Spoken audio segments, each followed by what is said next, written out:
Today, April 21st, 1 Samuel 24, Psalm 57 and 58, 1 Chronicles 8, and Matthew chapter 8. We're going to go to 1 Samuel 24. It's an interesting passage because on one hand we might think, David, you've got the opportunity of a lifetime. And yet on the other hand, he shows us restraint. He shows us not to step out of bounds of the timing of God. Things that aren't always clear for us. So Saul is going after David. And verse 3, there was a cave and Saul went in to relieve himself. He got to take care of business. In verse 4, David and his men were sitting in the innermost parts of the cave. They were back a little further. And the men of David said, here's the day of which the Lord said to you, behold, I will give your enemy into your hand, and you shall do to him as it shall seem good to you. They're like, this is the day. This is the day the Lord has made. You're going to get him. Then David arose and stealthily cut off a corner of Saul's robe. Afterward, David's heart struck him because he had cut off a corner of Saul's robe. And he said to his men, the Lord forbid that I should do this thing to my Lord, the Lord's anointed, to put out my hand against him, seeing he is the Lord's anointed. So David persuaded his men with these words and did not permit them to attack Saul. Saul rose up and left the cave and went on his way. Afterward, David also arose and went out of the cave and called after Saul, my Lord, the king. And when Saul looked behind him, David bowed with his face to the earth and paid homage. And David said to Saul, why do you listen to the words of men who say, behold, David seeks you harm? Behold, this day your eyes have seen how the Lord gave you today into my hands in the cave. Some told me to kill you, but I spared you. I said, I will not put out my hand against my Lord, for he is the Lord's anointed.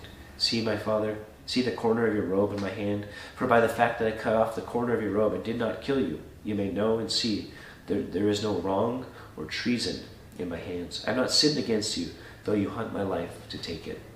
May the Lord judge between me and you. May the Lord avenge me against you, but my hand shall not be against you. As the proverb of the ancients say, out of the wicked comes wickedness, but my hand shall not be against you. And whom has the king of Israel come out? And whom do you pursue? After a dead dog? After a flea? May the Lord therefore be judge and give sentence between me and you, and see to it and plead my case and deliver me from your hand.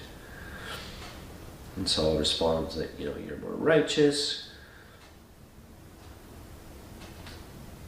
I know that you're going to be king. And so he went home, but David and his men didn't go. They stayed where they were. What's David saying? I haven't been given permission from God for this. This is not mine to take another life. This is the Lord's anointed. And there's all kinds of ways we can apply that into our lives. But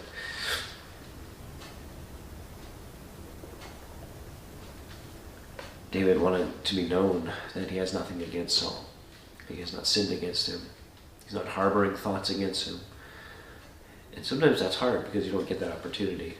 And even if you say it, people don't necessarily believe it.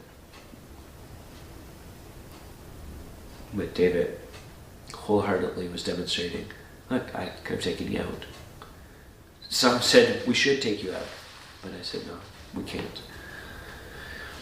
He didn't want to rush what God was doing. He didn't want to presume upon the goodness of God. He didn't want him to think, well, this is how God would work and operate. He understands that God works and operates in a different way.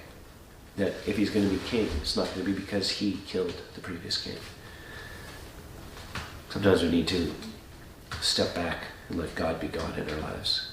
Let him do the things that we're tempted to move on, for him to open the door, and then watch and see.